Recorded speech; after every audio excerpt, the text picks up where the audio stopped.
exactly what they can and cannot bring into the country. But for now, back to you.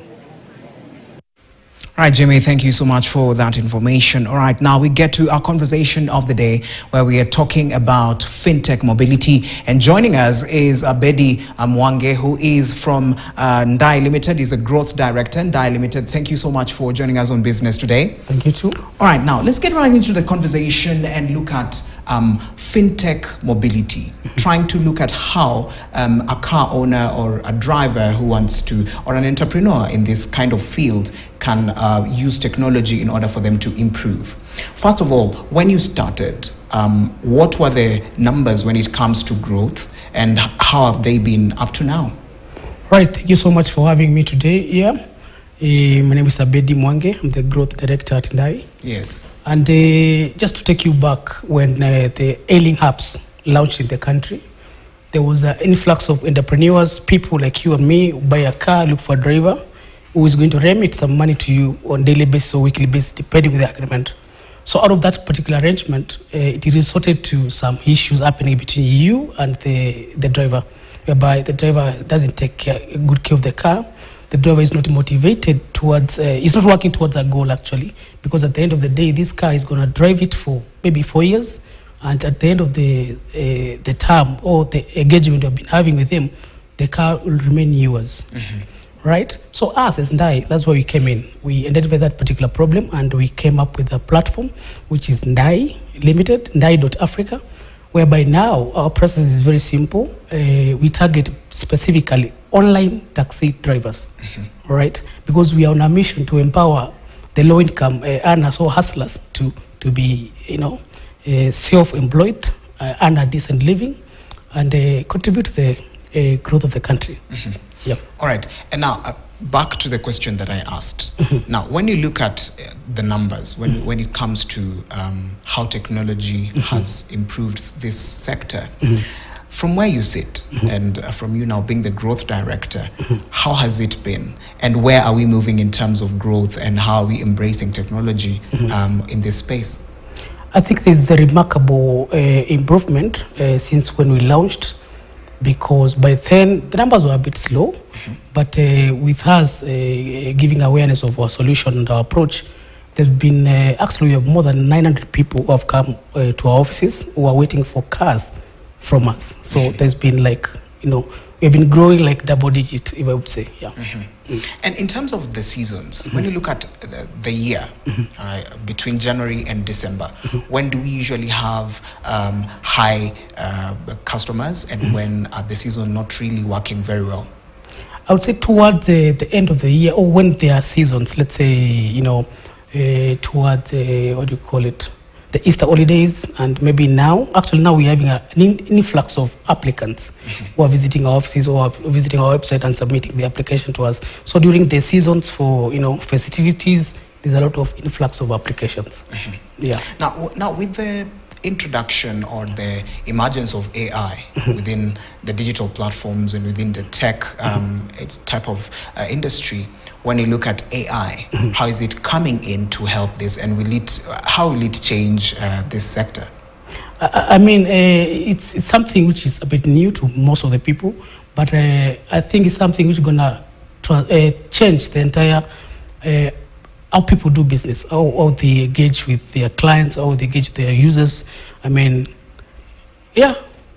Yes. All right. So is it something that you'd want to embrace? Exactly. When it comes? Yeah, sure. Okay. All right. And now, when you look at the vehicle sort of industry, because you're dealing with drivers, you're dealing with vehicles, and now there's emergence of course, electric mobility, type of mobility. What, first of all, are you going to embrace this sort of type of mobility, and how have you been, maybe if you've interacted with it, how is it?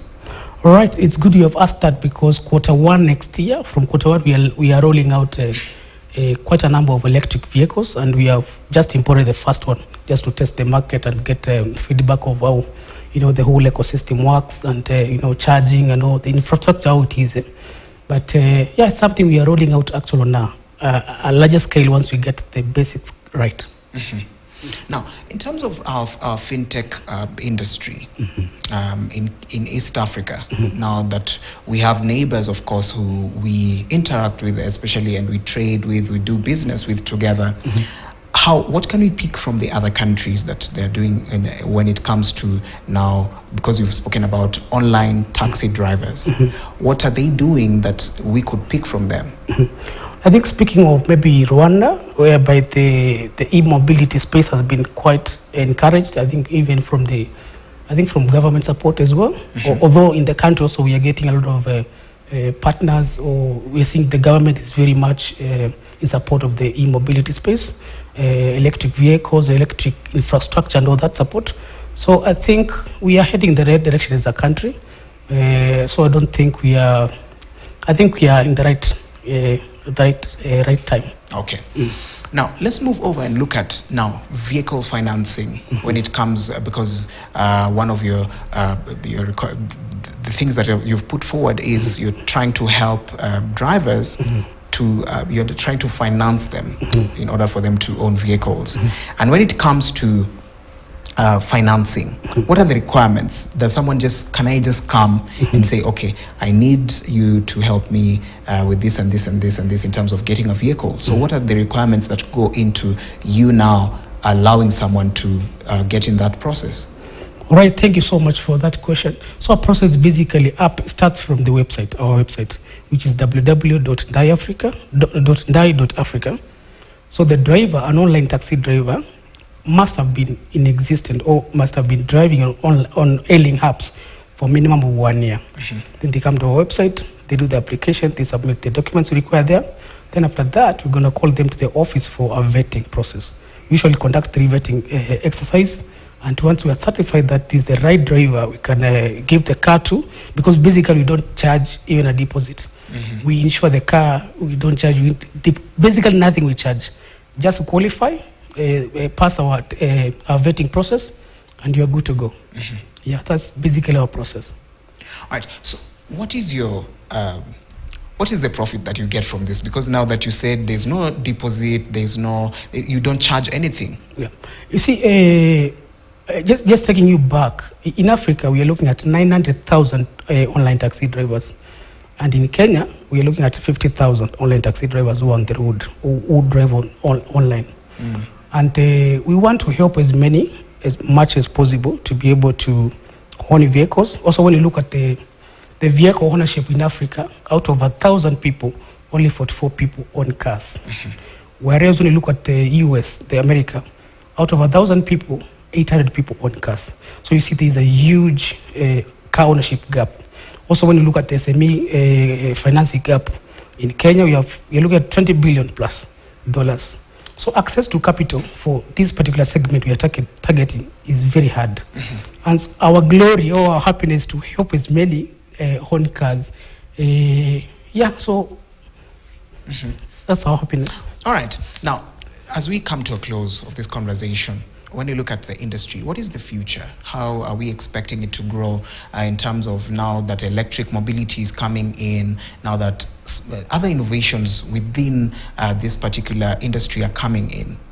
I think we are just scratching the tip of the iceberg. The mobility space is quite huge. There's a lot of value chain in between, and the future is quite promising. There's a lot in mobility. Transitioning to electric vehicles, the whole infrastructure towards success of an electric transportation network.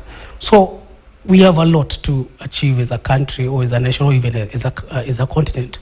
So there's a lot of potential in growth.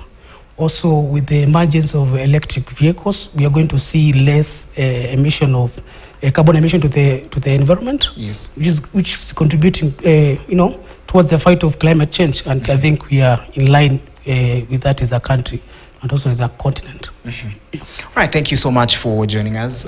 Betty Mwangi there, who is a growth director in Ndai Limited, speaking to us about how fintech mobility is taking over and also some of the innovations within the particular sector. All right, we're going to go for a short break, but when we come back, we're going to talk about the hearing aid technology. We're going to understand what goes into an ear and hearing aid, and also we're going to look at some of the innovations within this sector and what Nova Limited is doing in order to help students also get into it. All right, don't go too far. We'll be back with more.